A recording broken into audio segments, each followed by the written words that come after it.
Still, the idea carries insight.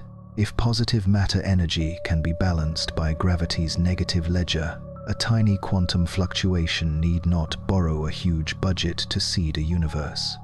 That is the spirit behind lines like, "The universe is a free lunch." It does not explain why the rules exist, but it shows how a cosmos full of particles could arise without breaking any bookkeeping we trust.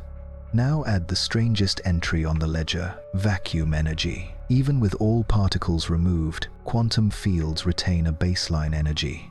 In Einstein's equations, a uniform energy density with sufficiently negative pressure acts like a cosmological constant. Its pressure is P equals rho, which makes gravity push rather than pull and drives accelerated expansion. Observations of distant supernovae, of tiny ripples in the microwave afterglow, and of how galaxies cluster all point to a smooth, dark energy-like component that dominates the universe today, and behaves very much like a cosmological constant. Vacuum energy brings a notorious puzzle. Naively summing the zero-point energies of quantum fields predicts a vacuum energy stupendously larger than observed off by many orders of magnitude. Something cancels almost everything, leaving a tiny remainder that still shapes the universe's fate. This cosmological constant problem is one of the sharpest signals that our current frameworks are incomplete. It is also a reminder to handle the word nothing with care. Even the emptiest allowed state is structured by laws, fields, and constants. Imagine pausing the entire universe and pressing rewind, not just past the dinosaurs and the first stars, but all the way back to the instant everything began. Now picture the rewind button refusing to move another frame because there is no before left to visit. That final frame is the Big Bang, and it raises a magnetic question. If everything began there, what could nothing possibly mean before that moment? We hear the word nothing and imagine a dark, empty room, but a room is something. Even a perfect vacuum is not truly empty. It still has energy, rules, and a restless buzz called quantum fluctuation. The nothing of physics is not the nothing of philosophy. One kind is physical, the lowest energy state allowed by nature, a seething ocean where tiny particle pairs bubble in and out of existence. Another kind is absolute no space, no time, no matter, no laws. Physics can describe the first kind. The second may be beyond science, because to speak of it is already to use the language of something. Here is our promise to you. We will build a simple mental map of the beginning without heavy math, using clear pictures anyone can hold. We will visit the Planck era, a razor-thin sliver, about 10 to the minus 43 seconds after time equals 0. We will meet inflation, when a field may have made gravity act repulsively and stretched the cosmos smooth and vast. We will consider cosmic bounces, where a prior universe contracts and rebounds, and ask whether time itself could be emergent. Along the way, we will lean on observations reported by NASA and ESA, and on careful summaries from places like Scientific American and Space.com. First, a foundation. The Big Bang was not a fireball exploding into pre-existing space. It was space itself expanding. When cosmologists say the early universe was small, they mean the region that now spans billions of light-years was once compressed to extraordinary density and temperature. Asking what was there before the Big Bang can be like asking what is north of the North Pole. If time began at the bang, then before simply does not apply, but curiosity has a foothold. The two great pillars of modern physics, general relativity, which describes gravity in the shape of space-time, and quantum mechanics, which rules the microscopic do not mesh at the Planck scale. Push them to the extreme, and the math breaks. That breakdown is not a failure, it is a beacon. It tells us a deeper theory waits, a quantum gravity we do not yet fully possess. In the gap, ideas multiply. Some stretch the timeline on both sides of the bang. Others replace the bang with a bounce. To make this concrete, picture the quantum vacuum not as a blank wall, but as a restless sea. Even in its lowest energy, uncertainty forbids perfect stillness. Pairs of particles and antiparticles flicker into existence. and vanish in unimaginably short times. Fields ripple, energy jitters. If the early universe sprouted from this quantum sea, then nothing in the physical sense is more like a fertile field than an empty box. Now, consider inflation. For a tiny fraction of a second, a field permeating space may have stored energy that acted like repulsive gravity, causing space to swell faster than light. That sounds wild, but it is space itself expanding, not objects racing through space. Inflation neatly explains why the cosmos looks so uniform and how tiny quantum jitters were stretched into the seeds of galaxies. If inflation happened, it might be eternal into the future, blowing bubble universes forever. In that picture, our beginning is a local event in a larger process. Then there are bouncing cosmologies. Imagine a prior universe that slowly contracted, smoothed itself, and then rebounded before reaching a true singularity. Our bang would be that turning point. In these ideas, nothing is replaced by a previous something, and the mystery migrates. Why is there a cycle at all? Other proposals are more radical. Some suggest time is not an independent river, but a pattern that emerges from quantum entanglement, the way temperature emerges from motion in a crowd of molecules. If time is emergent, asking what happened before may be like asking what is north of north. This can feel dizzying, so let's plant our feet on what we know. The universe is expanding today. The cosmic microwave background is a faint afterglow that preserves a baby picture of a hot early state.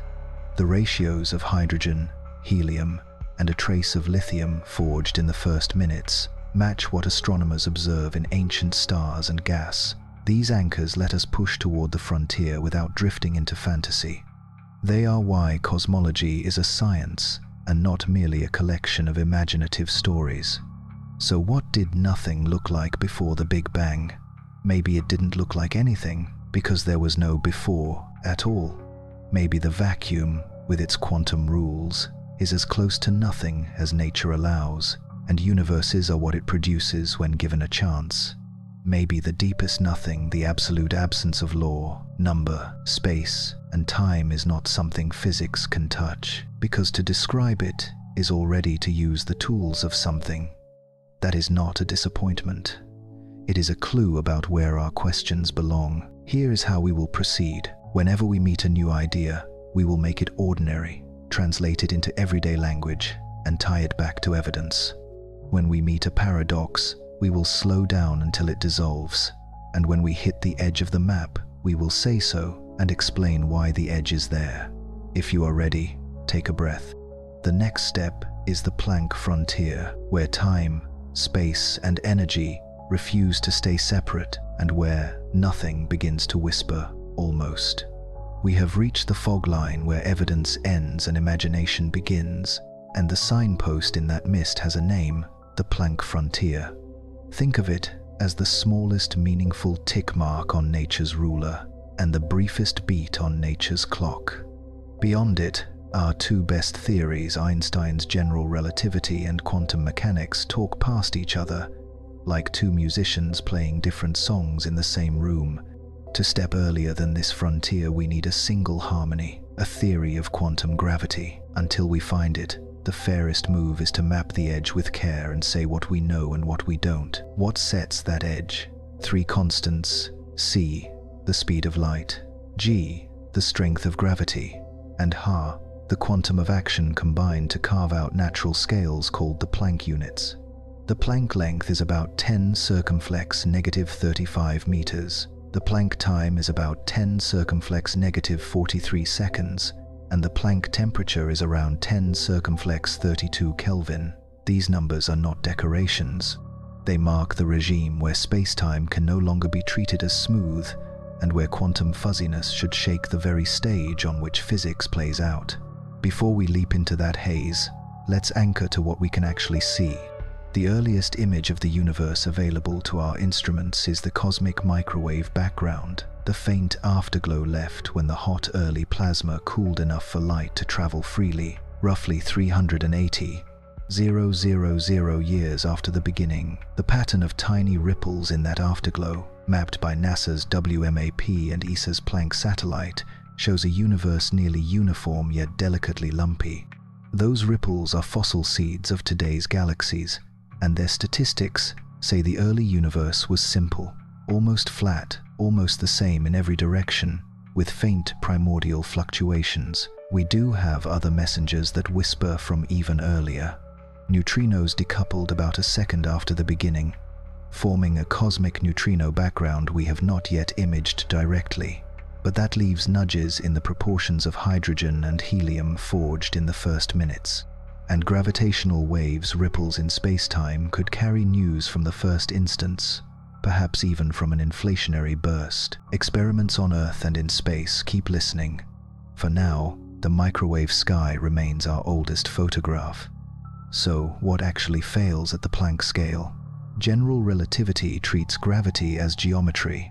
Matter and energy tell space-time how to curve, and curvature tells matter how to move. Quantum mechanics insists that energy and fields come in jittering quanta, never perfectly still. Apply both at once to regions smaller than the Planck length, or times earlier than the Planck time, and the quantum jitter of energy would make space-time curvature fluctuate wildly. The smooth stage of relativity becomes a trembling deck. Our equations yield infinities or lose predictive power. That breakdown is a beacon pointing to missing physics, not a dead end. John Wheeler popularized a picture for this regime: space-time foam. Instead of a single seamless fabric, imagine froth-tiny fleeting tunnels and bubbles where geometry briefly tries out wild shapes before settling down. It is a metaphor, not a literal snapshot, but it captures a crucial point. If the fabric itself fluctuates, then nothing cannot be the absence of things inside space. The container is part of the contents. Asking what sits in the box misses that the box itself is made by the same rules that govern what sits inside it. Here is the subtlety that matters for our question. In physics, the simplest kind of nothing is the vacuum state, the lowest energy configuration permitted by the laws. But a vacuum presupposes the laws themselves, the equations, constants, and symmetries that define what lowest energy means. That is why a physicist can say a vacuum is seething with activity and still call it empty. It is empty of particles you can bottle, yet full of the rules that let fields fluctuate. The deeper philosophical nothing, no space, no time, no numbers, no laws may lie outside science, because describing it already uses the language of something. Rewinding the cosmic movie with this in mind, you can see why the narrative tightens near the edge.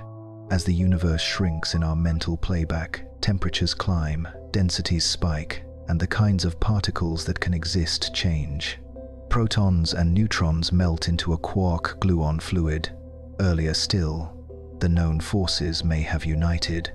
It is tempting to keep rewinding past the Planck beat and demand a frame labeled before, but the tape may not have that frame.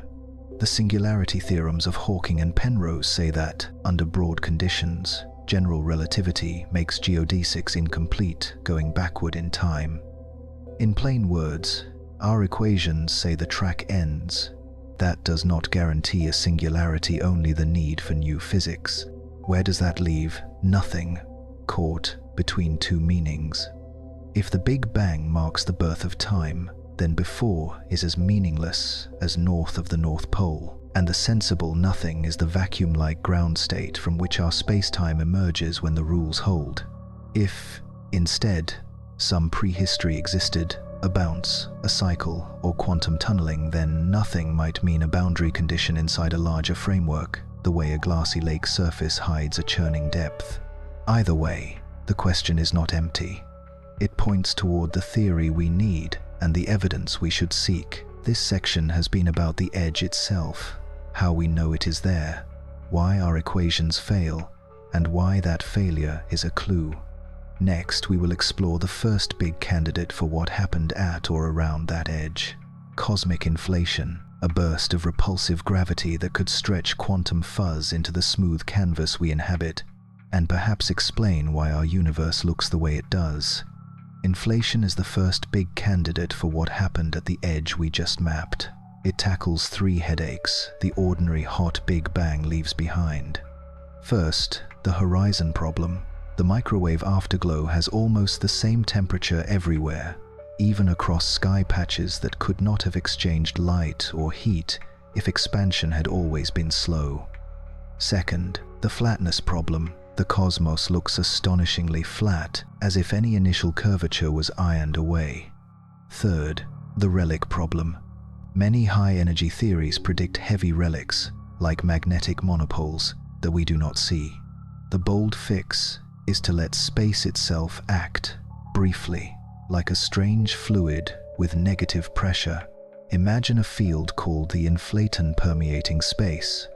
If the field sits high on a broad, gentle plateau in its energy landscape, its energy density stays nearly constant while the field barely rolls. Constant energy with negative pressure makes gravity act repulsively. Instead of pulling, it pushes. The result is exponential expansion, rapid doubling and redoubling that blows a microscopic patch up to astronomical size while smoothing away wrinkles. This does not violate relativity, because nothing outruns light through space. Rather, space itself swells. In that whirlwind, places now billions of light years apart were once neighbors. Their temperatures and conditions could equilibrate before the great stretch carried them beyond each other's horizons, solving the horizon problem.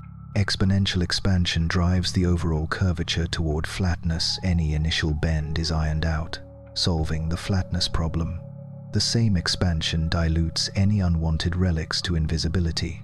When the inflaton finally rolls down its hill and begins to oscillate, the negative pressure ends, and the field's stored energy decays into particles and radiation, a process called reheating. From that moment on, we recover the familiar hot Big Bang evolution. Inflation does more than tidy old problems. It makes predictions we can test.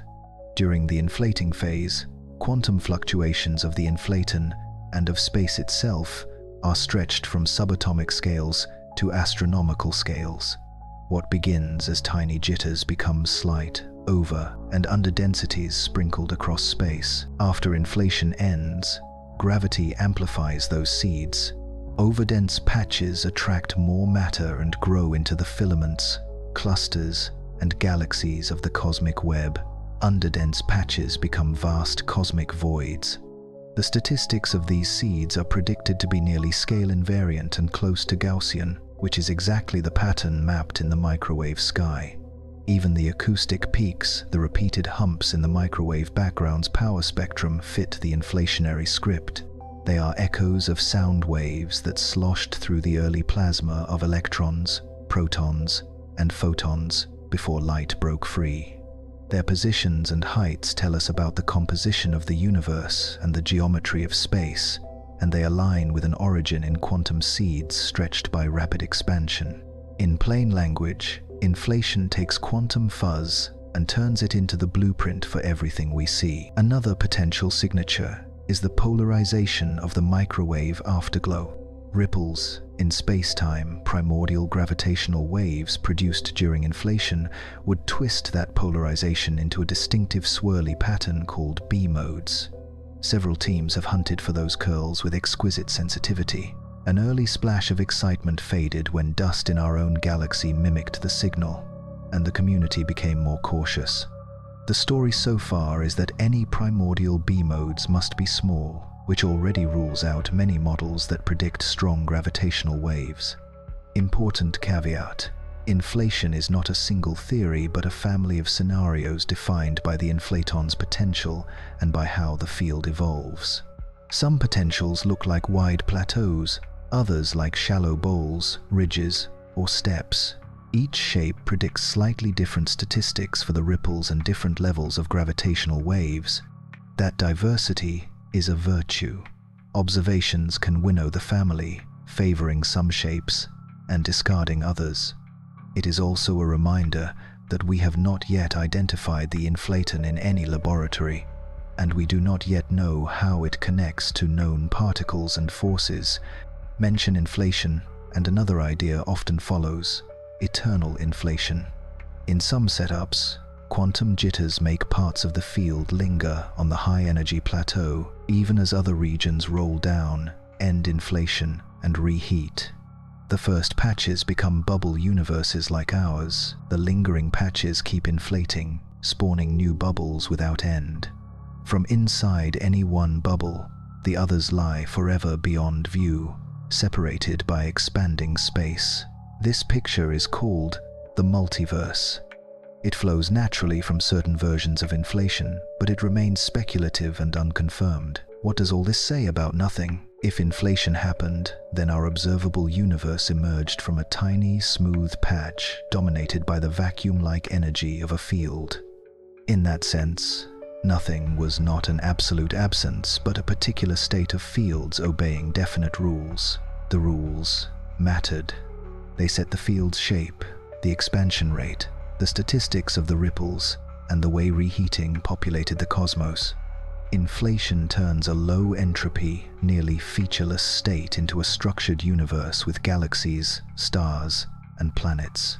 There is humility in this success. Inflation explains much and fits much, but it is not the last word. We do not yet know what prepared the initial patch, why the inflaton had its landscape, or whether inflation replaced a singular beginning or merely masked a prehistory. What we do know is powerful. The sky's oldest light carries the imprint of quantum noise blown up to cosmic size, and that imprint looks precisely like what a brief gust of repulsive gravity would leave. Next, we examine alternatives that try to avoid a singular starting line altogether, bounces and cycles where a prior universe contracts, smooths, and rebounds into ours. Those pictures reshape what before and nothing might mean, and offer new ways for time to be larger than a single arrow. Bounces and cycles offer an audacious alternative to a hard beginning. Instead of time slamming into a wall at the Big Bang, the cosmos could have approached a minimum size or maximum density, and then turned around a rebound rather than a birth. In a cyclic picture, that rebound might not be unique. The universe could pass through many rounds of gradual growth and gentle fading, contraction and renewal, like a chest that rises and falls without ever truly stopping. These ideas don't erase the mystery, they move it. If the bang is a hinge instead of a starting line, then nothing becomes less like an empty stage and more like a quiet hallway between acts. How do you make a universe bounce? Gravity usually attracts, and in a contracting cosmos, that attraction feeds on itself.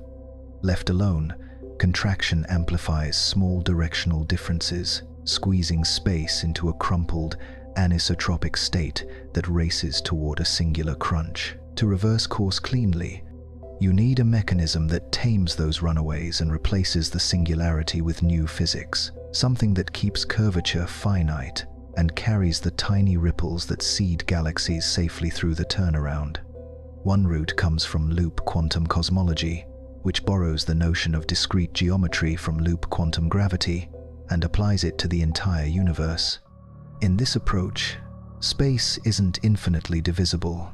Its area and volume come in tiny quanta. At extreme densities, that granularity acts like a spring resisting further compression. Instead of curvature exploding to infinity, an effective repulsion switches on as the density approaches the Planck scale, forcing a bounce at a finite maximum density. On one side of the bounce, the universe contracts. On the other, it expands. The same equations connect both phases, so the turnaround is not an external miracle, but a built-in feature of the quantum geometry. In plain language, when the fabric of space gets pushed too hard, its quantum weave pushes back. Another path is the ekpyrotic and cyclic program, born from high-energy physics and brain cosmology. Picture our visible universe as a three-dimensional brain floating in a higher dimensional space. In ekpyrotic scenarios, the cosmos undergoes a slow, ultra-stiff contraction before the turnaround. Because the pressure is much larger than the energy density during this phase, the very anisotropies that normally blow up are suppressed, and the universe becomes smoother and flatter as it shrinks. A transition often modeled as a gentle collision between brains then restarts expansion. The quantum ripples that later form galaxies originate in this contracting era and must be converted into the right type of fluctuations as the universe passes through the bounce. It's a carefully choreographed handoff. First smooth and flatten, then convert the ripples, then expand. There are also matter bounce ideas, where familiar ingredients are arranged so that a contracting phase imprints a nearly scale-invariant spectrum of ripples, the same gentle tilt inferred from the cosmic microwave background. After a brief, non-singular bounce, those ripples grow under gravity into the cosmic web of filaments, clusters, and voids. These models are valuable laboratories for alternatives, even if many versions wrestle with instabilities, unwanted extraparticles, or tension with precision data. The point is not that one picture has won, it's that several show how, in principle, a bounce can replace a singular beginning without wrecking the structure we see. Every bounce proposal faces two big tests. First, the tiny fluctuations must cross the bounce without being mangled. The quantum seeds that grow into galaxies need to pass through the turnaround with the right statistics, nearly Gaussian, nearly scale invariant, and tightly correlated across scales.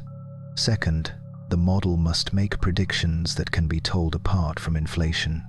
Many ekpyrotic setups predict extremely small primordial gravitational waves. Some loop-inspired scenarios allow different correlations among modes or subtle fingerprints in the polarization of the microwave afterglow. Mapping those signatures and not finding the ones a given model requires is how observations will promote or retire ideas. Below the surface sits a deeper issue: entropy and the arrow of time. In a universe that cycles forever, disorder tends to accumulate. Each round would, in principle, inherit the ashes of the previous one, leading to ever larger, messier cycles, an old objection known as the Tolman problem. Modern cyclic scenarios answer in different ways.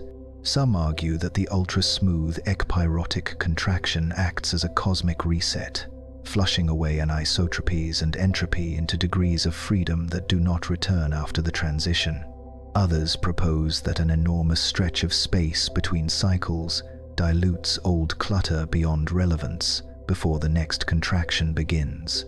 A more radical answer, championed in conformal cyclic cosmology, suggests that when a universe becomes cold, empty, and scale-free in the far future, its physics becomes indifferent to overall size. Rescaling that nearly featureless end can play the role of a new beginning. These moves are bold and debated, but they show how cycle builders confront the arrow of time head-on. What do bounces and cycles do to the meaning of nothing? They replace it with continuity. The instant we call the Big Bang becomes a hinge, not a blank. Before the hinge, space-time exists and obeys laws. After the hinge, it continues under the same or closely related rules. Nothing, in this view, is not the absence of space and time, but the smoothest allowed state at a turning point, a moment of minimal size or maximal density where quantum effects dominate and entropy is low. That reinterpretation doesn't solve every philosophical worry, but it translates an absolute void into a specific physical condition the universe can actually occupy. It's healthy to be skeptical. Bounces sound neat, but nature is under no obligation to be neat. Some versions are hard to embed in a fully consistent quantum theory that includes all known particles and forces. Others predict small departures from Gaussian statistics, stray isocurvature modes, or faint relics that have not been seen. Yet the payoffs are attractive: a natural origin for a low-entropy early state, a way to avoid an initial singularity, and perhaps an explanation for why the universe looks so uniform without relying on a prolonged burst of repulsive gravity. If you're picturing what this would feel like from the inside, think in textures and tempo rather than fireworks. In a long, slow contraction, galaxies drift closer, star formation wanes, and the night sky thins over unimaginable time. The final approach to the bounce is not a noisy blast but a hush, a deep quiet where temperature rises, wavelengths shorten, and microscopic quantum rules take authority. Then, at the hinge, expansion begins again, and the seeds carried carefully through the turnaround unfurl into filaments, clusters, and eventually stars that light new worlds. For our journey, bounces and cycles provide an existence proof. Before can be part of the script without breaking what we already know. Whether nature chose this route remains open. The decisive clues will come from the same places as before: the polarization of the microwave sky, the large-scale map of galaxies, and any subtle fingerprints, tiny deviations from scale invariance, specific phase correlations, or distinctive gravitational wave spectra that only a bounce would leave. Next, we'll visit an even stranger possibility: that time itself is not fundamental, and that before and after are patterns that emerge from something deeper. What if time is not a basic ingredient of reality, but a pattern that appears when many parts interact? We already know everyday versions of this trick. Temperature is not a property of a single molecule. It is the average of countless jostling motions. Pressure, solidity, even the color of a flame, are collective effects that show up only when enough tiny pieces cooperate. The bold suggestion is that time too might be like that, not a master clock ticking behind the scenes, but a story told by correlations among things. This is not just poetry. When physicists try to quantize gravity in the most direct way, they hit the problem of time. The central equation, called the Wheeler-DeWitt equation, has no ordinary time variable in it. It says, roughly, that the total quantum state of the universe is static. If the whole is frozen, how do we experience flow? A sharp answer is relational. Pick part of the universe to serve as a clock, and describe how the rest changes relative to that clock. In the Page-Wouters picture, the entire universe can be timeless as a whole, yet subsystems still show evolution when referenced to a chosen clock inside the whole. Time becomes a relationship, not a background stage. Entanglement is the engine that makes this work. When a clock degree of freedom and a system degree of freedom are entangled, their joint state encodes a chain of correlations that an internal observer can read as before and after. Our sense of flow then lives in records, patterns that persist, memories stored in neural connections, grooves in rock, photons scattered from your face and sprinting into space. These are records that accumulate in one direction. If you could somehow stand outside the whole, nothing would move. There would only be a vast tapestry of correlations. Inside, you ride one thread and call it time. Why does the arrow point the way it does? Decoherence gives a concrete answer. Quantum systems constantly leak tiny hints of their state into their surroundings.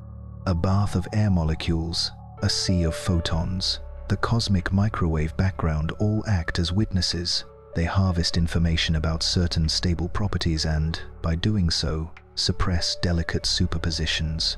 The result is a world that looks classical in the variables that are easy to record. Because records pile up but do not unpile, we remember the past and not the future. That difference is not imposed from outside. It grows from how information spreads. There is another angle called the thermal time hypothesis. Here, the flow we experience is not imposed by an external parameter, but generated by the state itself. Given a system in a particular statistical state, mathematics picks out a natural, state-dependent notion of flow that plays the role of time evolution.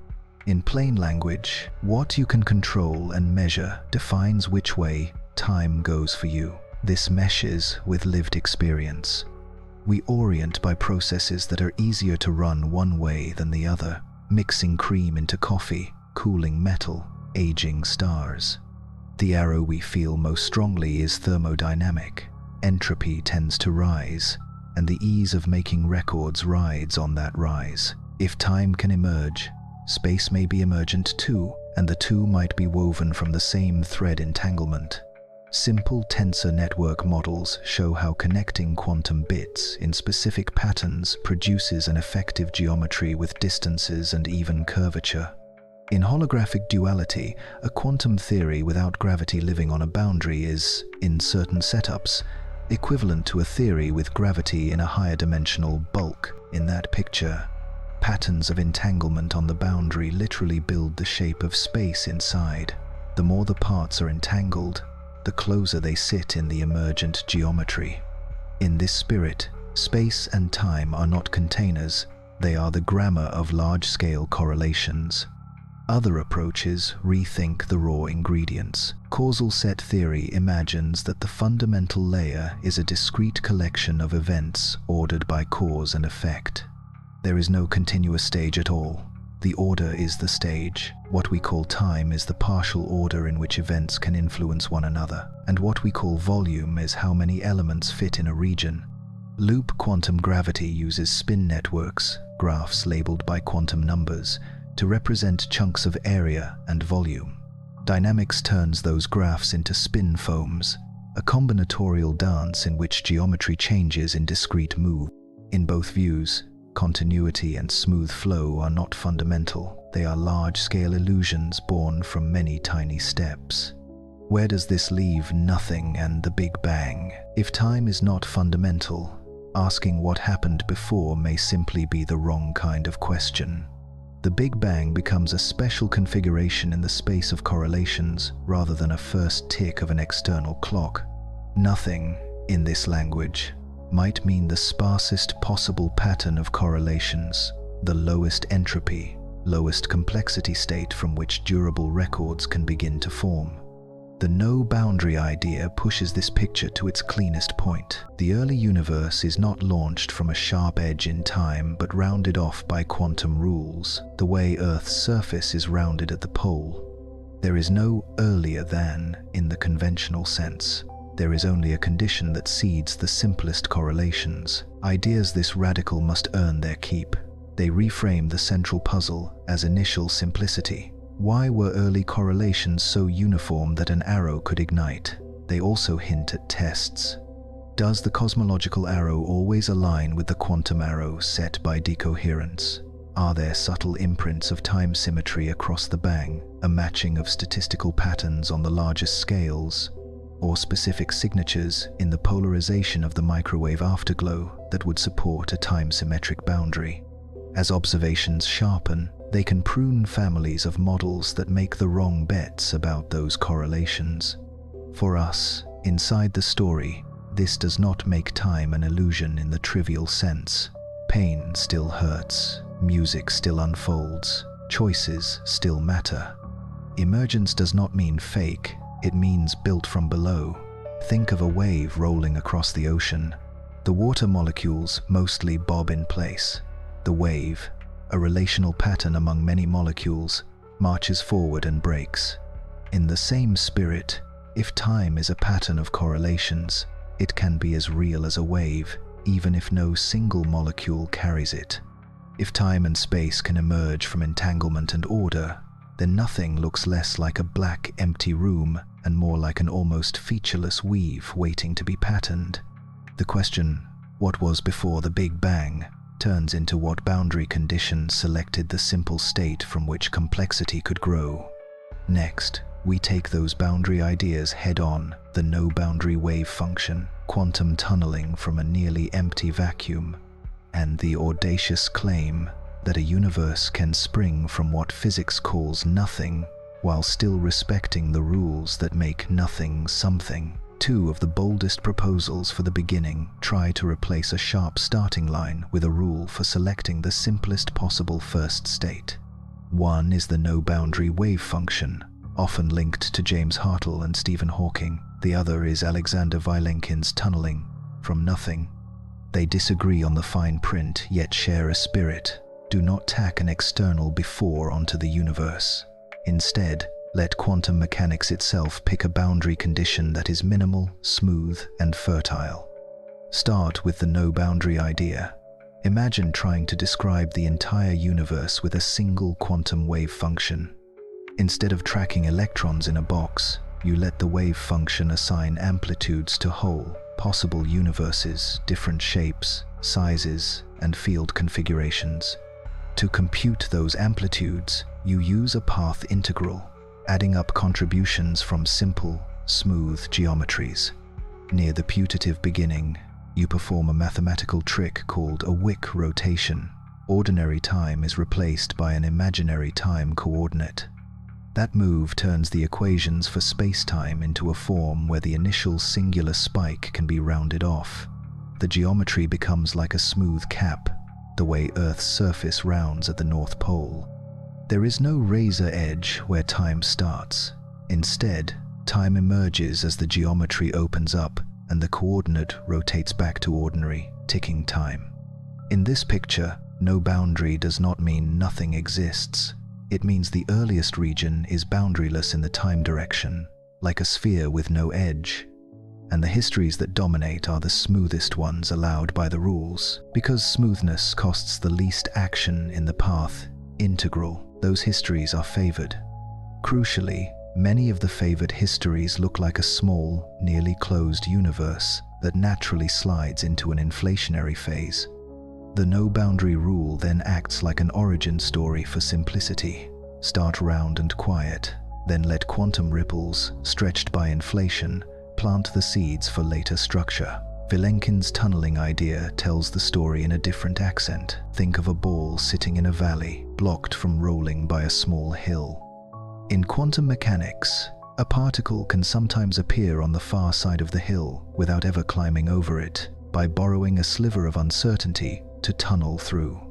Translate that to cosmology, and you get a universe that pops into being as a tiny, closed de Sitter bubble, a patch dominated by vacuum energy that tunnels out of nothing. Here, nothing means no classical space and time at all, but not an absence of rules. The quantum laws and the relevant constants are assumed to be there, defining what tunneling means. The probability favors small, smooth beginnings, and once the bubble appears, inflation makes it balloon into a cosmos like ours. Both programs try to do two jobs at once. First, they explain why the early state is low entropy and simple without smuggling in hidden fine-tuning. Second, they connect that choice to testable features, near flatness, a specific pattern of ripples in the microwave afterglow, and a propensity for an inflationary start.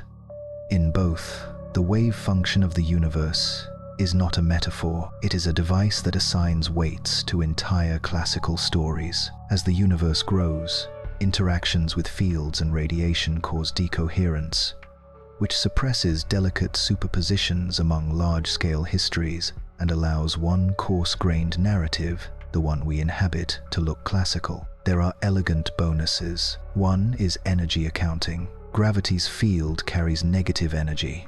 In many simple cosmological setups, the positive energy of matter and radiation, plus the negative energy of the gravitational field can, in a global sense, sum to roughly zero. If the net tab is zero, a tiny quantum fluctuation does not need to borrow a huge energy budget for long, making a small, inflating patch more plausible. Another is economy. A boundary rule that prefers the simplest geometries avoids arbitrary knobs. You do not need to specify a cocktail of chaotic initial conditions. You ask the wave function to favor minimal ones and let dynamics do the rest. But these ideas also invite sharp questions. In the no-boundary approach, how exactly do you choose the contour for the path integral? Different choices can change which histories dominate, and debates over the correct prescription are active. In tunneling proposals, what precisely is the object that tunnels if there is no classical space to host a wave function in the usual sense? If the laws are needed to describe the tunneling, where do the laws come from? Saying, "the laws just are," may feel like a restatement of the mystery. Both camps also wrestle with probabilities. When your sample space is all possible universes, defining relative likelihoods is slippery. Measures that weight different histories can yield paradoxes if you are not careful.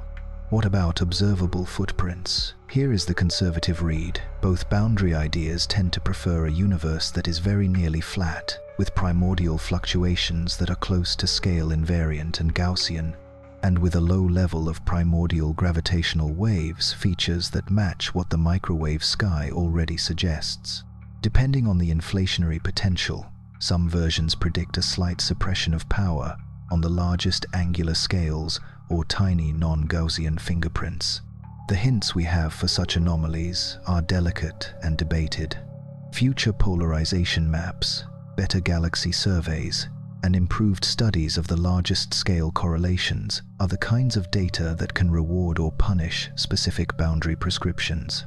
If the early universe did not spend time in an inflationary state, many of these predictions would change. In that sense, boundary ideas and inflationary physics are intertwined. It is worth stressing what nothing means in each scheme, because the word invites confusion.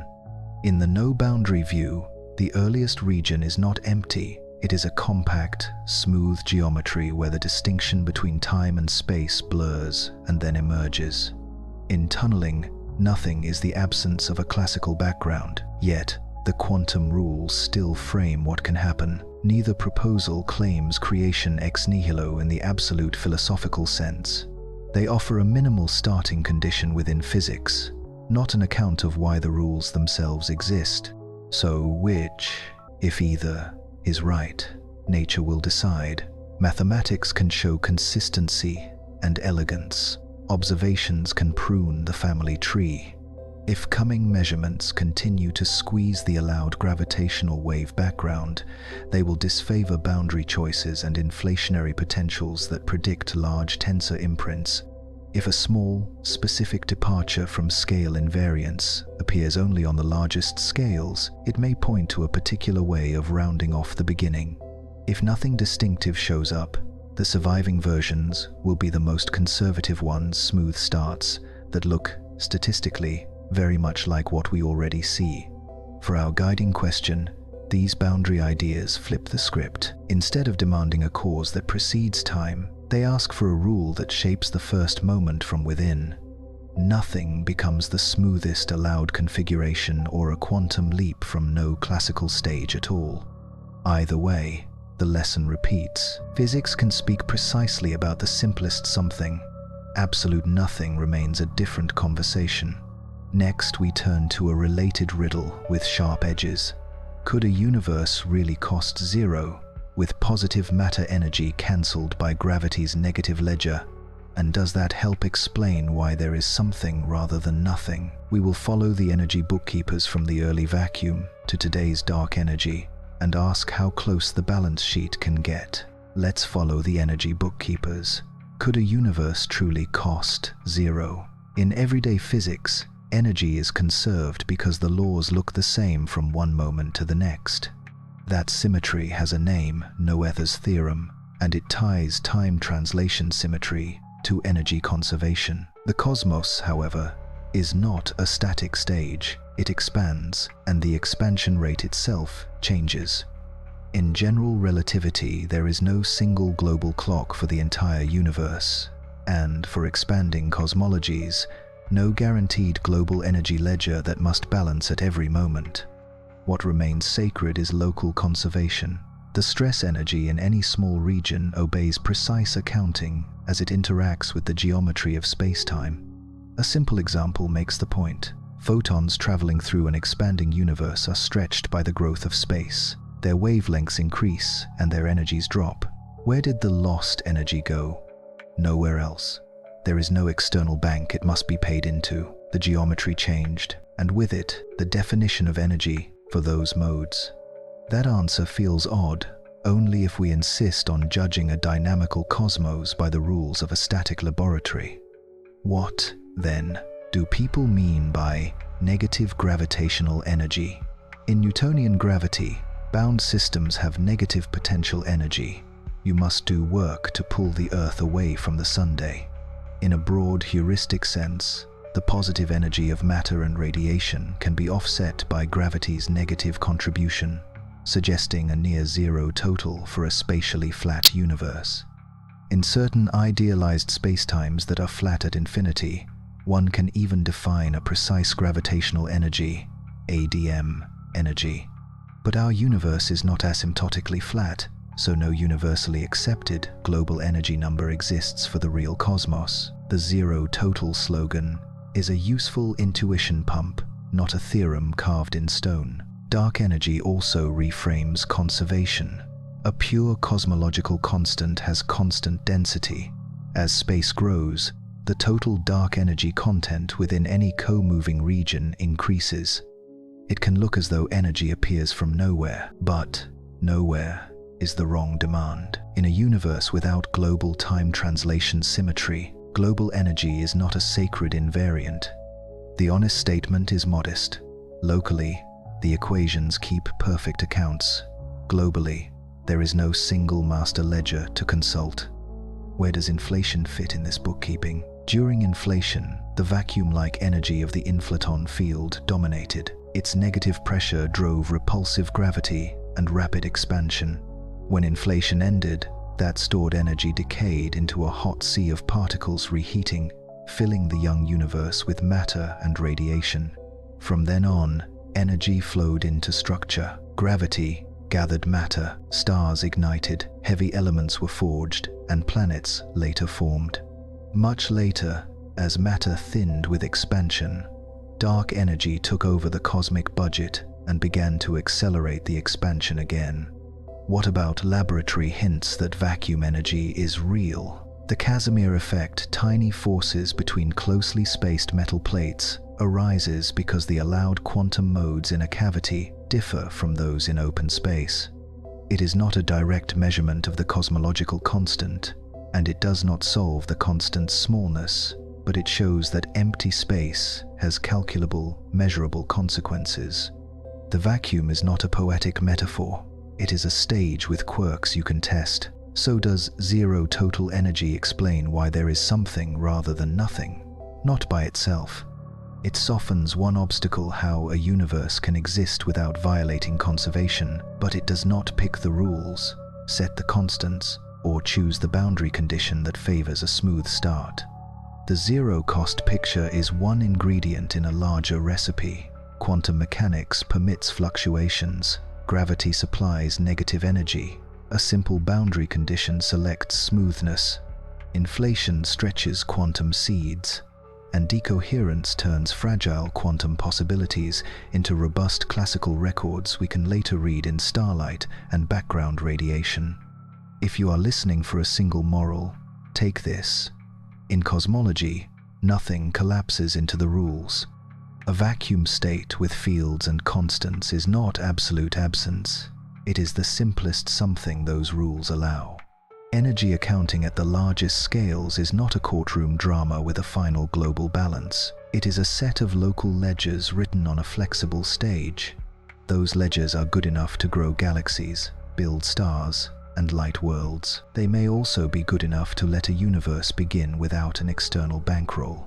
Next, we will clear a common fog bank. We will separate the quantum vacuum from popular myths about virtual particles popping out of nothing, explain what physicists really mean by fluctuations, and show how that picture links back to our guiding question without overpromising. The quantum vacuum is often described as a restless nothing, a place where particles seem to pop in and out of existence. That phrase is memorable and misleading. In modern physics, the fundamental ingredient is not a particle, but a field that fills space. A particle is a little ripple of that field, a localized packet of vibration. The vacuum is the lowest energy state of all the fields together because quantum mechanics forbids perfect stillness, even the ground state jitters. Those jitters are not magic. They follow strict rules. They depend on the values of fields, and they leave fingerprints we can measure. Start with the vocabulary. Virtual particle is a term from the bookkeeping of calculations. When physicists estimate the probability for some process, an electron emits and then reabsorbs a photon, or two photons briefly stir an electron-positron pair. We expand the math in a series and use diagrams to organize terms. The internal lines in those diagrams represent off-shell disturbances that do not obey the usual energy-momentum relation. We call them virtual particles. They are shorthand for how a field can momentarily explore intermediate configurations while still obeying the conservation laws built into the equations.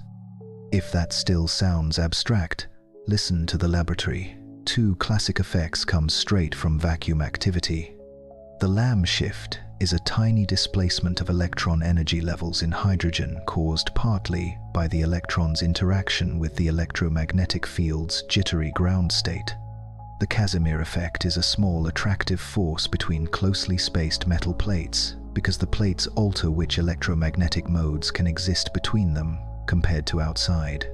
Both have been measured with exquisite precision. They show that empty space, defined as the lowest energy state of fields, is not featureless. It pushes on plates and nudges atomic spectra in exactly the way the theory predicts. This is the point where popular metaphors usually run off the road. You may have heard that the energy-time uncertainty principle lets particles borrow energy as long as they pay it back quickly. That story suggests conservation is violated in miniature. It is not. Conservation laws follow from symmetries and are enforced exactly by the underlying equations. What uncertainty allows is spread, not theft. Short-lived states can have a wider spread of energies, permitting intermediate configurations that no stable, on-shell particle could occupy. When the dust settles, observable quantities charges, energies, momenta balance precisely. Another common misstep is to imagine the vacuum frothing up macroscopic things at random. Quantum mechanics allows wild possibilities, but probability is ruthless. In an unimaginably vast space-time, odd events can occur, yet the overwhelming weight of outcomes follows the regular flow from low-entropy beginnings to higher-entropy futures.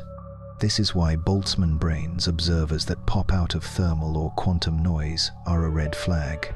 If a theory predicts that these freak observers are more common than observers like us who arise from cosmic evolution, the theory is probably on the wrong track.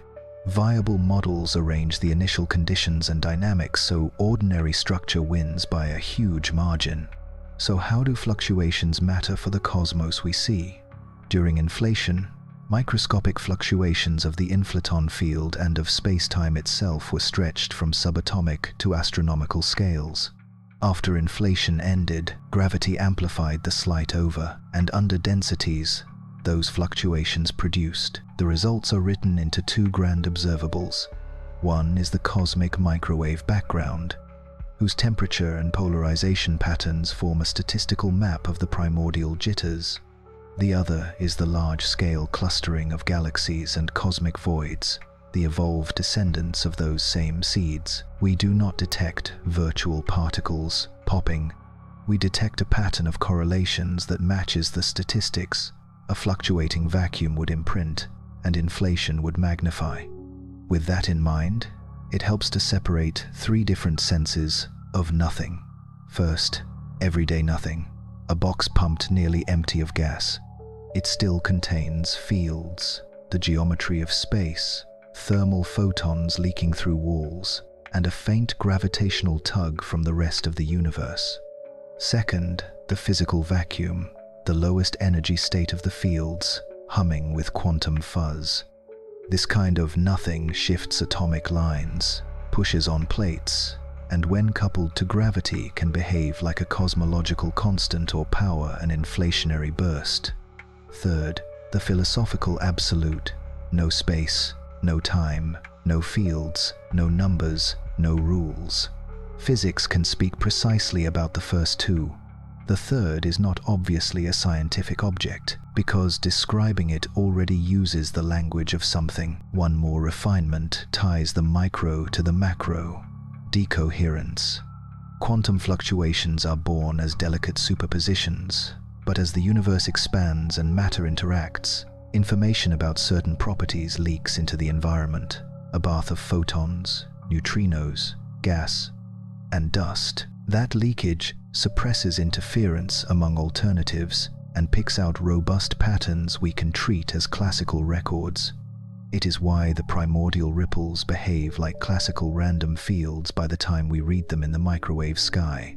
Decoherence does not add magic. It explains why a quantum origin leaves classical footprints we can measure with telescopes. All of this sharpens our guiding question.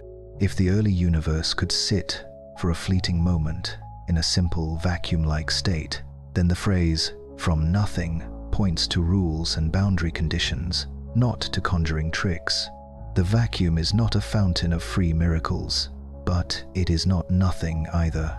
It is the simplest allowed something, and when gravity, expansion, and decoherence act together, that something is enough to seed a universe that grows structure, lights, stars, and eventually wonders about its own origin. Next, we turn to the arrow of time and the riddle of initial simplicity. Why did the early universe begin so smooth and so low in entropy compared to what is possible? How did that choice decide the direction in which records accumulate and complexity rises? We will see why gravity flips some thermodynamic intuitions on their head and how a smooth beginning becomes the mother of all structure. The arrow of time begins with a puzzle that hides in plain sight. If the dynamical laws work almost the same forward and backward, why does every movie of life run only one way? Swirls into coffee but never unmixes. Eggs break but never leap whole from the floor. We remember the past and not the future. Entropy helps resolve the riddle. Systems drift from rare, low entropy arrangements toward common, high entropy ones. Gravity reshapes that intuition and, in doing so, explains the universe. In a box without gravity, maximal entropy is uniformity. With gravity, uniformity is not the most disordered state. Clumps form, stars ignite, galaxies assemble, and black holes, the champions of entropy, appear. Gravity's pull turns smoothness into structure while the total entropy rises. That is why a nearly uniform early universe can legitimately evolve toward a lumpy, fiery, black hole-dominated future without ever violating the second law.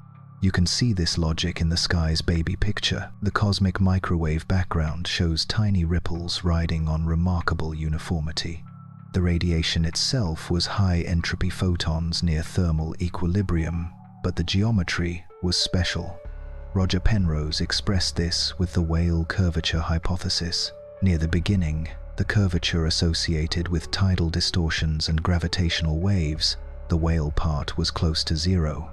Low Weyl curvature means gravity's degrees of freedom were in a highly ordered state. That is the precise sense in which the early universe was extraordinarily simple.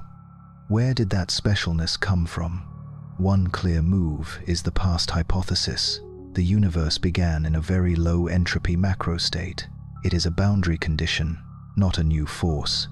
Combine it with time-symmetric laws, and you get a one-way flow for typical histories. That postulate also rhymes with what inflation seems to require, a patch smooth and quiet enough for repulsive gravity to ignite. Whether inflation explains such a patch or presupposes, it remains debated. Either way, the arrow points back to early simplicity. The arrow is also about records. Entropy growth and decoherence move in lockstep. As the universe expands, matter and radiation scatter information into the environment. Photons stream outward, carrying clues about what they touched. Dust and ice archive impacts. Neural circuits store memories. Because records pile up but do not unpile, we navigate one direction with confidence. A future contains no records we have read. A past is the web of redundant records that agree. The arrow lives in those asymmetries of information. Old paradoxes soften in this light. Loschmidt asked how irreversible behavior arises from reversible laws. The answer is statistical and conditional. Given a low entropy boundary, overwhelmingly many microhistories move toward higher entropy, while time-reversed ones exist but are fantastically rare.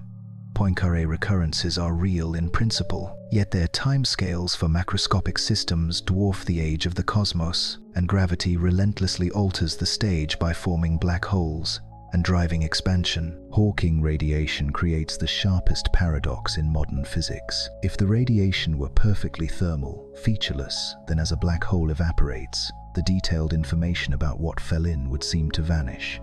But quantum mechanics insists that evolution is unitary. Information must be preserved in the full quantum state. Which principle blinks? After decades of sharpening, most evidence points to unitarity. The radiation is not exactly featureless. Subtle, long-range correlations encode the missing details, There is a timeline to that story. Early in evaporation, the radiation looks almost random and its entropy rises. Around the halfway mark, the page time, the trend should reverse if unitarity holds. Beyond that point, each new quantum carries away more structure than it adds, and the total entropy of black hole plus radiation follows a page curve, up, then down to zero when the hole is gone.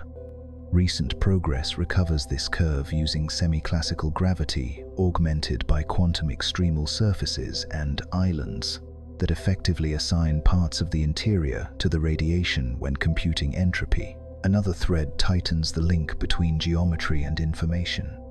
A conjecture, nicknamed EPR, suggests that certain patterns of entanglement, EPR pairs, can be viewed in controlled limits as thin wormholes, Einstein-Rosen bridges, connecting regions. It is not a travel guide. You cannot fly through such bridges. It is a reminder that the connectivity of space may reflect the connectivity of quantum information. Change who is entangled with whom, and you can, in effect, change which regions are near in the emergent geometry. Firewalls add drama. One influential argument claimed that if information comes out, the horizon cannot remain calm. An infalling astronaut would hit a searing wall of quanta, the AMPS firewall. That challenge forced everyone to say which cherished assumptions might bend: unitary evolution, no drama at the horizon, or ordinary quantum field theory outside. The prevailing bet keeps unitarity and a smooth horizon at the price of subtle, state-dependent correlations or mild non-locality that let information seep out without shredding the traveler who falls in. Why do black holes belong in a story about nothing? Because their glow is a rearrangement of the quantum vacuum near a horizon. To a distant observer, pairs of vacuum fluctuations are split by gravity's one-way gate. One partner escapes, while the other reduces the hole's mass. No law is broken. Energy and correlations ride on the fields. The lesson echoes the early universe. The vacuum is not empty. It has structure, pressure, and rules, and under extreme conditions, it acts like a reservoir that can warm, cool, and radiate. Black holes also sharpen the arrow of time. They are entropy factories. As matter falls in, horizons grow. When holes merge, the total horizon area never decreases. Far in the future, after stars fade, black holes will dominate the entropy ledger, and then slowly evaporate, returning their contents to a cold bath of particles. If unitarity is right, that final bath is not pure noise, but a subtle pattern encoding everything that ever fell in hopelessly scrambled for us, but complete in principle. Scrambling is the operative word. Black holes are the fastest scramblers allowed by quantum mechanics. Tiny disturbances smear across many degrees of freedom in the shortest possible time. That speed connects gravity to quantum chaos and to diagnostics that track how quickly information spreads. The same mathematics appears in holographic models, where wormholes grow with time, and in ideas that complexity, roughly, the minimum number of simple steps needed to build a state, may grow behind horizons for eons. Bring this back to our guiding question. If space and time emerge from entanglement, and if horizons teach us that area counts information, then the stage on which nothing is posed is made of correlations. A horizon turns vacuum fluctuations into heat, a boundary turns volume into area, a quantum rule turns silence into jitter. Black holes are the loudest proof that the simplest something, a vacuum obeying consistent laws, can play many roles once gravity enters the picture. Next, we pull back to the sky. We will follow the evidence that anchors these ideas: the microwave afterglow mapped by satellites, the web of galaxies charted by surveys, and the supernova candles that revealed cosmic acceleration. Data pick winners, trim bold ideas, and keep speculation faithful to what the universe actually shows. Evidence is the compass that keeps bold ideas honest. To learn what nothing could have meant, we must first pin down what the universe actually did. Three pillars carry most of modern cosmology's weight: the cosmic microwave background, the growth of structure charted by galaxies and weak lensing, and the distance redshift relation traced by supernovae and other standard rulers. Together they make a tight triangle. Nudge one and the others push back. Start with the oldest light. The microwave afterglow released when the hot plasma turned transparent about 380 years after the beginning. Satellites have mapped its temperature and polarization with exquisite precision. The map is almost uniform, yet not perfectly so. Tiny, nearly scale-invariant ripples are sprinkled with acoustic peaks, regular humps in the power spectrum that record sound waves in the early plasma. Their pattern fixes geometry and contents. The peak locations imply a universe close to spatially flat. The relative heights reveal the mix of ordinary matter, dark matter, and radiation. Polarization in the form of E-modes and subtle gravitational lensing of the microwave sky corroborate this picture.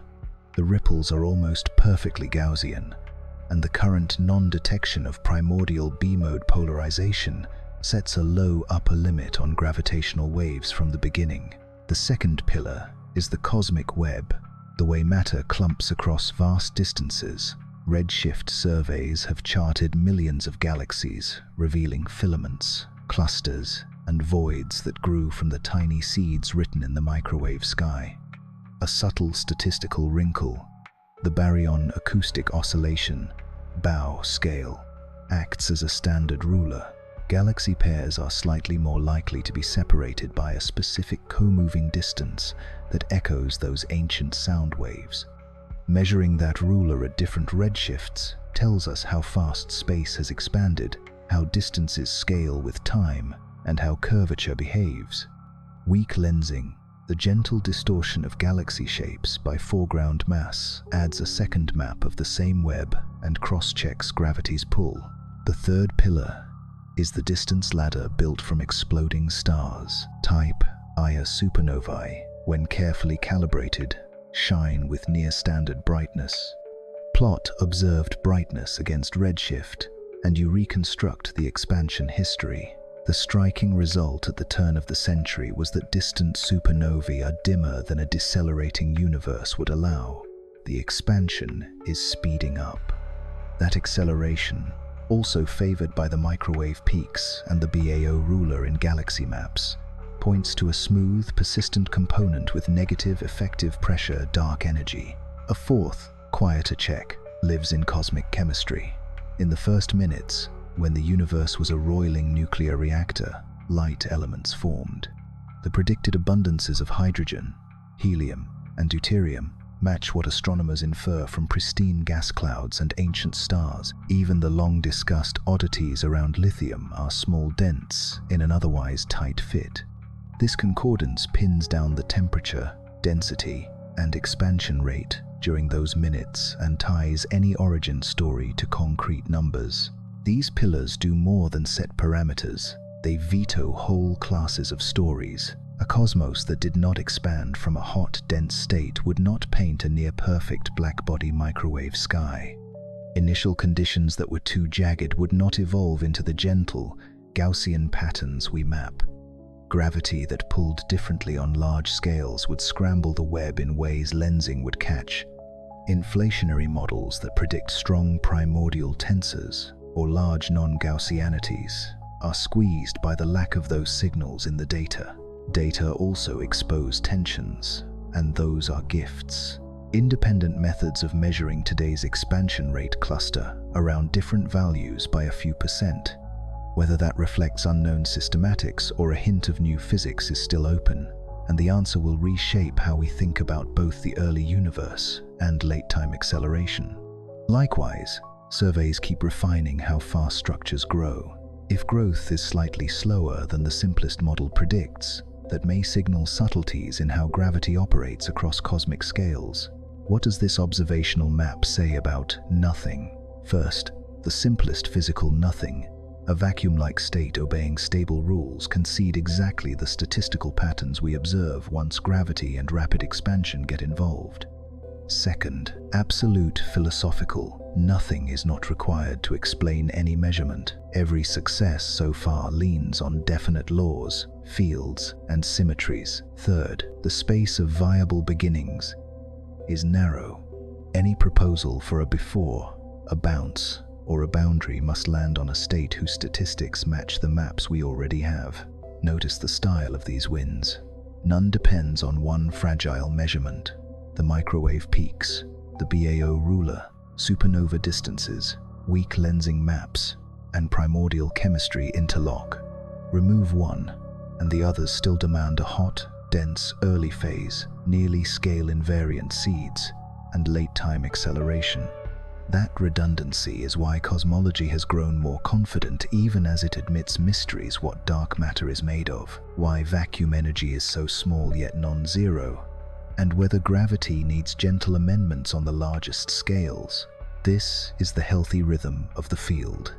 We draft bold pictures and then let the sky erase most of them. What survives is not just elegant math, but a story welded to data, a universe that began hot and smooth, whose tiny quantum seeds were magnified most likely by a brief inflationary phase into the blueprint for all later structure, whose chemistry was set in the first minutes, and whose expansion today is nudged by a dark energy-like component. From that platform we can ask sharper versions of our open questions. Next we pivot from measurements to selection.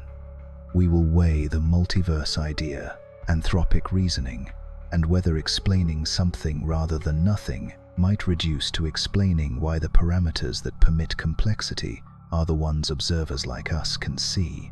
When numbers in nature look suspiciously convenient, two explanations compete. One says a hidden mechanism forces those numbers to the values we measure. The other says there are many possible worlds with different numbers, and we live in a rare patch where the mix permits complexity and observers. The first seeks cause. The second leans on selection. Cosmology entertains both, and selection keeps reappearing whenever we ask why our universe seems just right. There are several multiverse flavors, not mutually exclusive. Eternal inflation suggests that once inflation begins, quantum jitters keep some regions inflating, while others stop, reheat, and become bubble universes. Each bubble can inherit different low-energy physics depending on how its fields settle. String theory adds a vast landscape of vacuum, states different ways to stabilize extra dimensions and fluxes, each with its own constants and particle spectrum. Quantum mechanics, in the many worlds interpretation, offers a different kind of multiplicity. Measurement does not pick one outcome, but branches the universal wave function into non-interacting histories. That branching is not a multiverse of different constants, yet it reminds us that how many worlds depends on what a fundamental theory counts as a world. Why talk about selection at all? Because some cosmic settings look improbably friendly. If the cosmological constant were much larger and positive, gravity would not have time to knit galaxies. If much larger and negative, the universe would recollapse quickly. If the amplitude of primordial ripples were far bigger, early black holes might dominate. Far smaller, and structure would take too long to form. Modest tweaks to the neutron-proton mass difference, to the electromagnetic coupling, or to the electron-to-proton mass ratio would alter chemistry enough to threaten long-lived stars and complex chemistry. Anthropic reasoning, the logic of "we observe this because only here can observers exist," is treacherous if sloppy and useful if disciplined. Used properly, it conditions probabilities on the existence of long-lived information processing subsystems and compares predictions within a specified ensemble. For the cosmological constant, for example, if a theory produces a distribution of values across bubbles, you can weight those values by how much structure each allows and ask what a typical observer would measure. The result often peaks near the largest value that still permits galaxies, a striking match to the small positive value we infer. That proviso hides the rub. Defining probabilities in an eternally inflating multiverse is the measure problem. Different ways of cutting off an infinite ensemble can give different answers, like estimating the fraction of even integers by choosing where to stop, until a measure drops out of fundamental dynamics and yields stable predictions under reasonable choices. Selection-based claims carry an asterisk. The same caution shadows the string landscape. Counting distinct vacua and weighting them by how inflation populates them is technically hard and conceptually subtle. What about evidence? Direct travel to another bubble is impossible. By construction, they lie beyond our horizon. Yet certain models predict faint scars where a neighboring bubble grazed ours, circular features in the microwave background, or specific anomalies on the largest angular scales. Sensitive searches have not found persuasive, repeatable signatures so far that already constrain scenarios with frequent, strong collisions. Future microwave polarization maps and ultra-wide galaxy surveys will keep pushing. Even null results teach us which corners of parameter space to retire. The multiverse invites philosophical pushback. Does it multiply entities beyond necessity? Does it truly explain, or merely relocate, why the rules are as they are? Saying there are many universes with many laws still assumes a meta-law that generates the ensemble. Where did that come from? On the other hand, if a well-posed fundamental theory unavoidably produces an enormous variety of low-energy outcomes, refusing to analyze typical conditions among those outcomes would be willful blindness. The honest posture is provisional. Follow the math where it leads, and let data decide which branches remain plausible.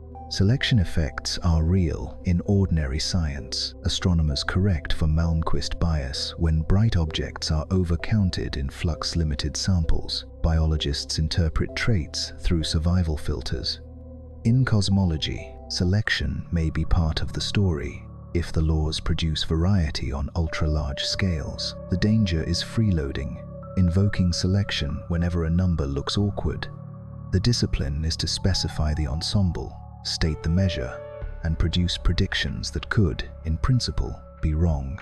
What does this buy us for nothing? If there is an ensemble of allowed vacua and histories, then nothing becomes the rule that generates the ensemble, plus the boundary condition that decides which branches inflate or bounce. Our observed constants would then be environmental facts about our bubble, not universal necessities. That perspective softens the demand for a single sharp reason for every number, and reframes why something rather than nothing as why this generative rule rather than others. Even if the multiverse remains unproven, thinking with it is fruitful.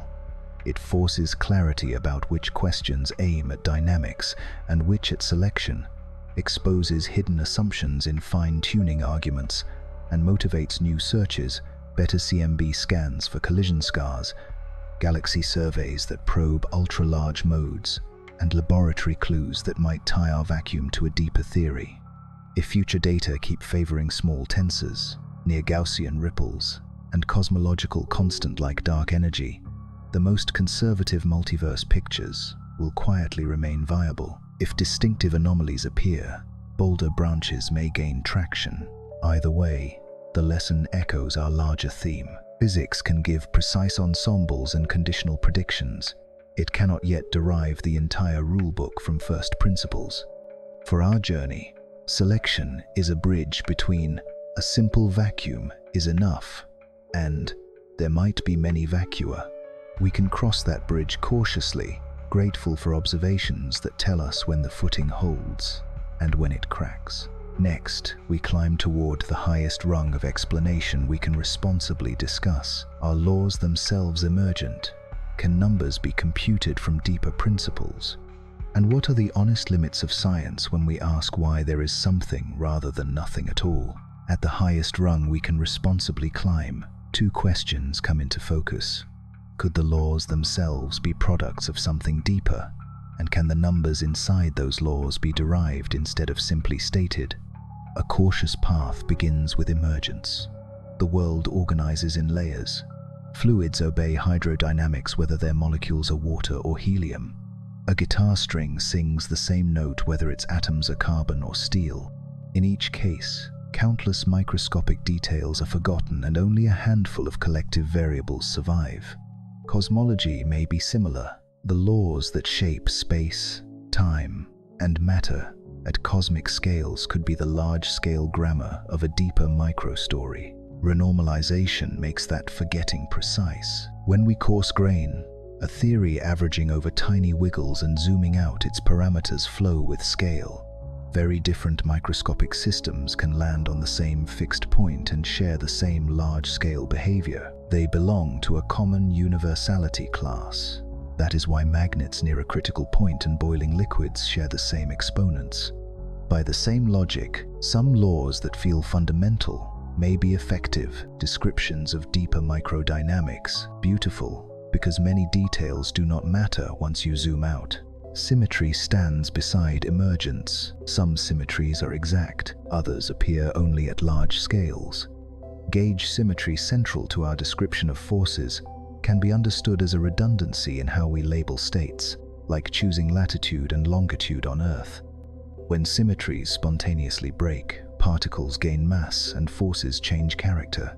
The pattern of breaking fixes relations among constants. Naturalness once suggested those relations should prevent delicate cancellations, yet the Higgs mass looks finely poised. Either nature is telling us that naturalness was the wrong guide here, or we are missing a piece of the deeper pattern that correlates parameters in a way we do not yet see. Can constants be calculated? Several programs try. Asymptotic safety proposes that gravity's couplings run toward a high-energy fixed point, keeping the theory predictive and perhaps correlating low-energy numbers. String theory imposes tight internal consistency, extra dimensions, specific spectra, and anomaly cancellations that severely restrict possibilities. The Swampland program goes further, aiming to fence off low-energy theories that cannot arise from any consistent quantum gravity. If those fences are real, some combinations of constants are not merely unlikely, they are impossible.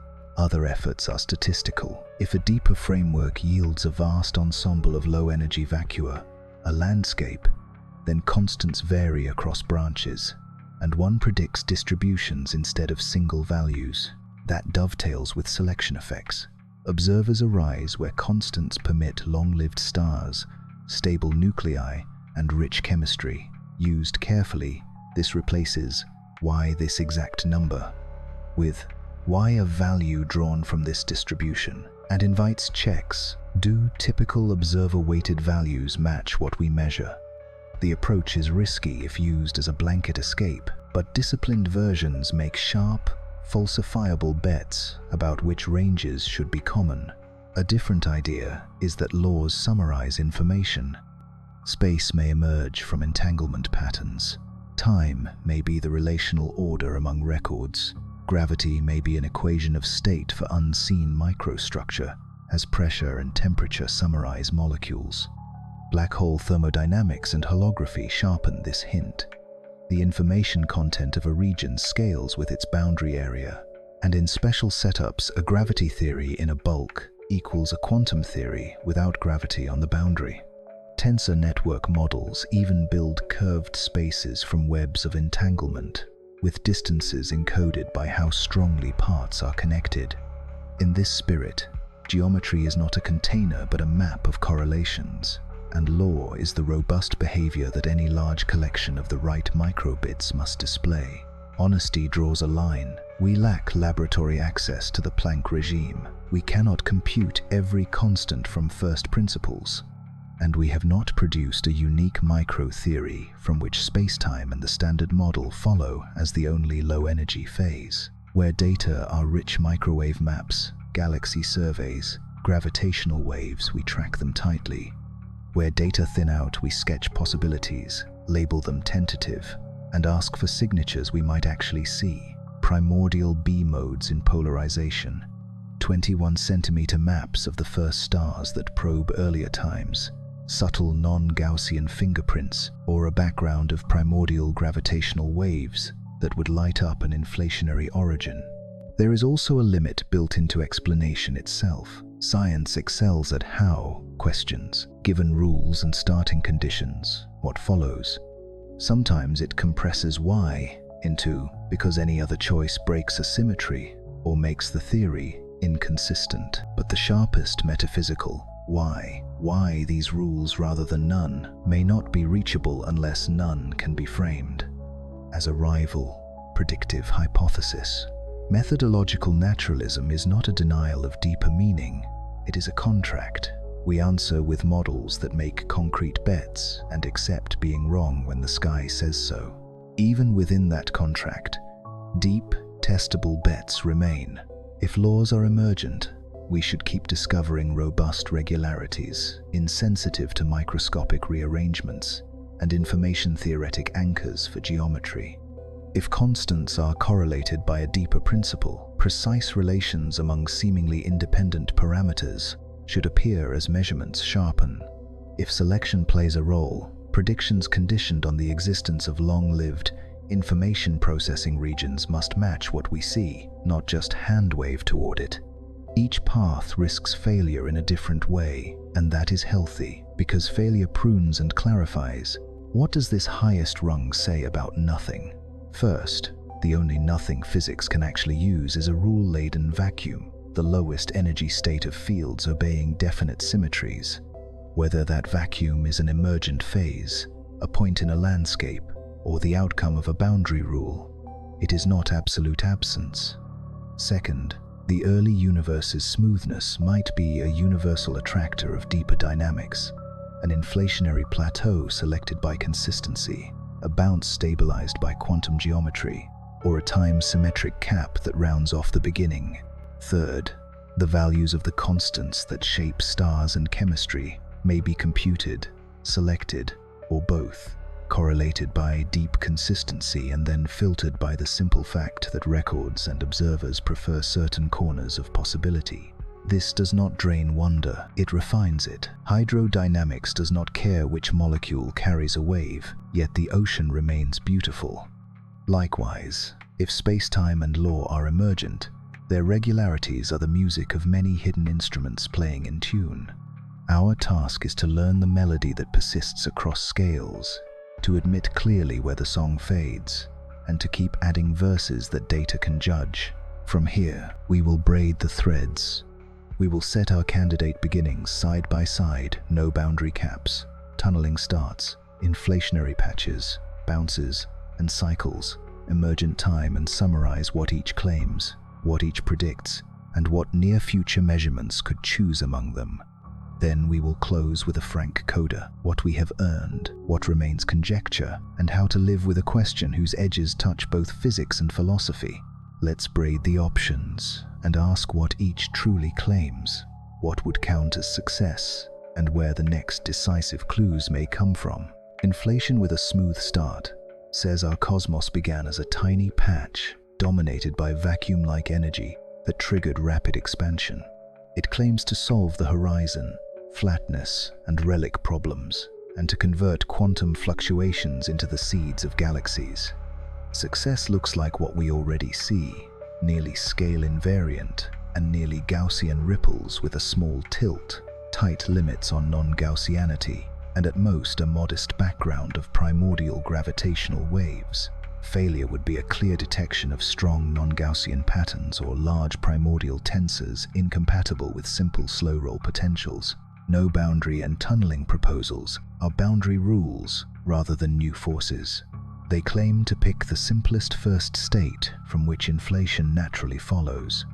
Success would look like gentle anomalies on the largest angular scales that match a specific boundary prescription, together with the continued absence of large tensors.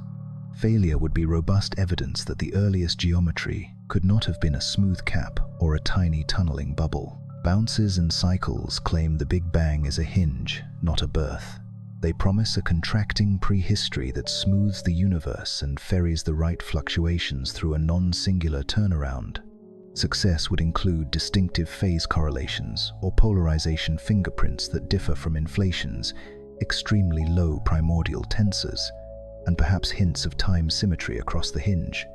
Failure would be accumulating inflation-specific signatures without any of the correlational fingerprints a bounce would require. Emergent time pictures claim that flow is relational and that the bang is a special, low-complexity configuration in a timeless whole. Their hallmark would be statistical symmetries across the earliest boundary patterns in large-angle correlations or polarization that suggest a time-symmetric cap backed by a concrete information-theoretic account of why geometry and gravity take their familiar forms. Failure would be a decisive detection of one-sided features that demand a purely dynamical start. Holographic and information-first perspectives claim that space, time, and gravity emerge from entanglement. Their current wins are theoretical: black hole thermodynamics, area law entropy, page curve recovery with quantum extremal surfaces, and precise dualities in special arenas. A future observational win would be a clean, testable link between entanglement measures and cosmological statistics, or a primordial signal best read as a change in information geometry. Failure would be a demonstration that these tools cannot reproduce cosmological phenomena, or that no bridge to observation can be made. Selection within a multiverse claims that many vacua exist, and that observers appear where numbers permit complexity.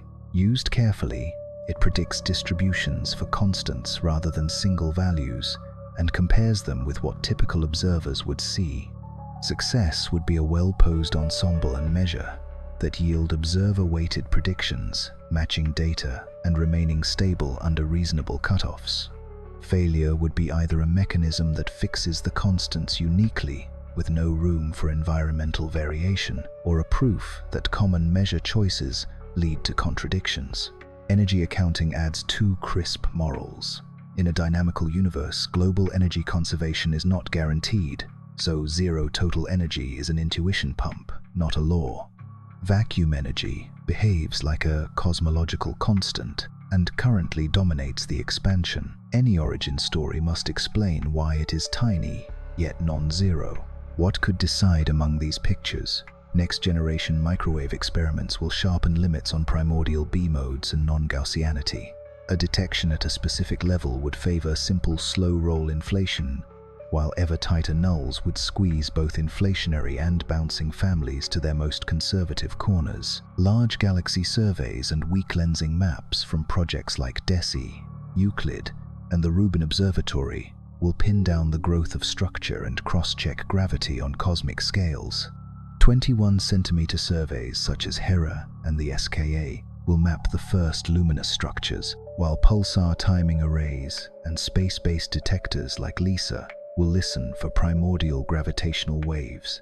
How should we weigh elegance versus evidence? Elegance guides, but data rule. A picture that is less pretty, yet more predictive, deserves preference over a graceful idea that never risks being wrong.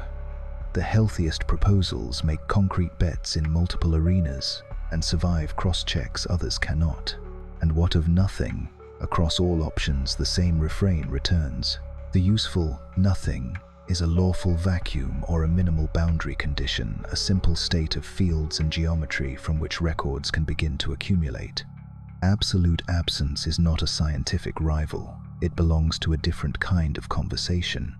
If we someday compute the inflaton's shape from consistency, stabilize a non-singular bounce in a full quantum gravity, or derive a no-boundary rule from deeper microstructure, then nothing will have been demystified into the simplest lawful starting point. Here is an honest bottom line. We have earned a sturdy core, a hot, dense early phase, quantum seeds stretched to cosmic size, light element chemistry from the first minutes, and late-time acceleration shaped by a dark energy-like component. Around that core stand live hypotheses, smooth starts, brief inflation, bounces, emergent time waiting for the sky to choose. That is not a weakness. It is how frontier science works. Articulate possibilities, derive signatures, and let the universe decide. In the closing coda, we will step back, distill the narrative into one clear arc you can carry after the credits, and say plainly what we know, what we guess, and how to keep wonder alive without sacrificing rigor. Press pause one last time and look at the universe the way a cartographer studies a coastline up close. Then, from far away, from a distance, the story is clear. Space expands. The baby picture in microwave light shows tiny, nearly Gaussian ripples. Light elements were forged in the first minutes. Gravity sculpts the ripples into a web of galaxies. Today, a smooth, dark push speeds the expansion. That arc is secure enough to teach. Up close, the shoreline is intricate. The Planck frontier tells us our two great theories sing different tunes at the first beat. Inflation elegantly stretches quantum jitters into the blueprint for structure, yet it leaves a question hanging. Why did a smooth, vacuum-like patch exist in the first place? Bounce ideas show how a contracting prehistory might glide through a hinge without a singularity. Emergent time pictures suggest that flow itself could be a story told by correlations rather than a master clock. Boundary rules the no-boundary wave function, and tunneling from nothing try to select a minimal first state, and then let inflation do the heavy lifting. Thread those pieces and the word nothing stops being a void and becomes a recipe. Not an empty room, not a broken law, but the simplest lawful state. A quiet geometry, a vacuum of fields, a rule that favors smoothness, a moment where records can begin. Absolute absence is not a scientific option, because to speak of it already uses the language of something. Our useful, almost nothing is fertile precisely because it is rule-bound. There is humility in that. Physics does not yet compute every constant from first principles or tell a single origin story with courtroom certainty. We do not know what dark matter is. We do not know why vacuum energy is so small and yet non-zero. We do not know whether the slight tensions in today's measurements will dissolve into better systematics or open a door to new physics. We do know what to ask next and where to look. Primordial B modes in polarization, non-Gaussian fingerprints in the sky's statistics, the growth rate of structure through weak lensing and redshift surveys, 21-centimeter maps of the first stars, and faint gravitational wave backgrounds from the infant universe. The arrow of time remains our quiet north. It points from an extraordinarily simple beginning toward a future where entropy grows and records accumulate. That arrow is not a cosmic decree, it is the shape carved by a boundary condition. In a world where gravity turns smoothness into structure, low early complexity is the fuse that lets complexity blossom later. In that sense, the hardest thing to explain was never particles. It was the simple stage on which they could dance. If space and time emerge from entanglement, then reality is more relational than pictorial. Nearness is about shared information. Distance is about weak correlation.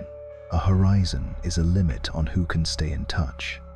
From that perspective, wonder itself becomes data. Minds like ours are knots in the web of correlations the universe keeps weaving, small but honest witnesses of its rules. What should you carry when the credits roll? 4 clear sentences. First, the Big Bang was not an explosion in space. It was the rapid expansion of space.